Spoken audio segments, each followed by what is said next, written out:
මම හිතන්නේ අපි අර ඒ කම්බිනේෂන් එකම ගියපු හින්දා තමයි මේ දිගට මේ කන්මිෂන් එක ඇහුවේ. මම හිතනවා මේ ගැන අපි දිගටම කතා කරගෙන හිටියේ. මොකද අපි දන්නවා බෝලර්ස්ලා පහක් ගහන එකේ තියෙන ඉම්පෝර්ටන්ට් එක විශේෂයෙන්ම ටෝටල් එක ඩිපෙන්ඩ් කරද්දි මම හිතනවා ඉස්සරහ මැච් වලට අනිවාර්යයෙන්ම සිලෙක්ටර්ස්ලා කෝච් ඉන්නවා කැප්ටන් ඒගොල්ලෝ අනිවාර්යයෙන්ම බෝලර්ස්ලා පහක් යොදා ගනී කියලා. 160ක් තමයි අපි මුලින්ම ඔලුව තියන් හිටියේ. මොකද මේක ගහපු විකට් එකක් හින්දා.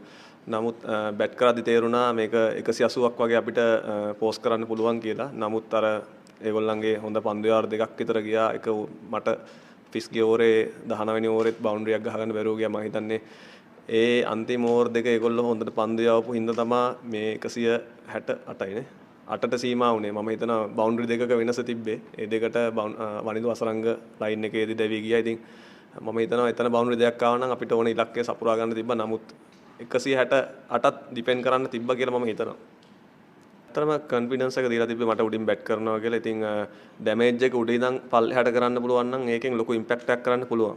ඇත්තටම අද ඉම්පැක්ට් වෙන ඉනින්ග් එකක් මම සෙට් ලං කරා. නමුත් අර මං කිව්වා වගේ අන්තිමට අවසන් කරන්න බැරි වෙච්ච එකෙන් තමයි අපිට ඒක මිස් උනේ. නමුත් අපිට අර ලොකු ටෝටල් ගහද්දි මම හිතනවා මාව යොදා ගන්න පුළුවන් නම් කණ්ඩායමට ඒක ඉතාමත් වැදගත් වෙනවා. ඉතින් අද ඒක හරියට යොදාගත්තා. මම තෑන්ක්ස් කරනවා. මොකද මට උඩින් අවස්ථාවක් දුන්නට. මම හිතන්නේ පස්වෙනි පන්දු යෑමටත් වැඩිය එක්සිකියුෂන් මම හිතන්නේ අපි කලින් මැච් වල නම් බැලුවොත් නුවන් තුෂාරයි චමීරයි විකට් එක විදින් ද විකට් කොච්චර බෝල් කරාද නම් බැලුවොත් මම හිතන්නේ විකට් එක වදින් සෑහෙන බෝල් ප්‍රමාණයක් යොමු කරා.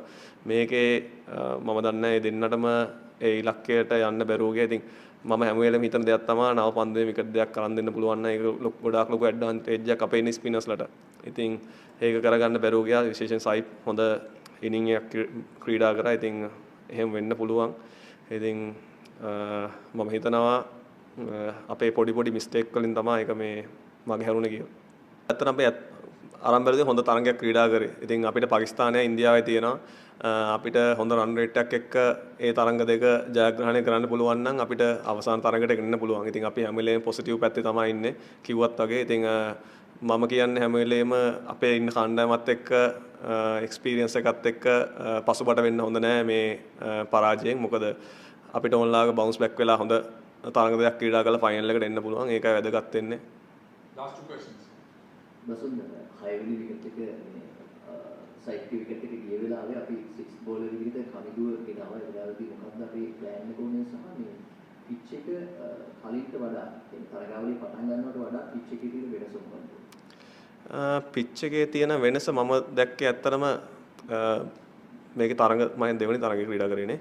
ඉතින් හොඳට රෝල් කරලා තිබ්බා කලින් එකට වැඩිය. ඉතින් ඒක හින්දා වෙන්නේ නැති විකට් එකට පන්දු ආවේ. මම දැක්කා කලින් තරඟ ක්‍රීඩා කරද්දී පොඩ්ඩක් මන්දගාමි ස්වභාවයක් තිබ්බා කඩුල්ලේ.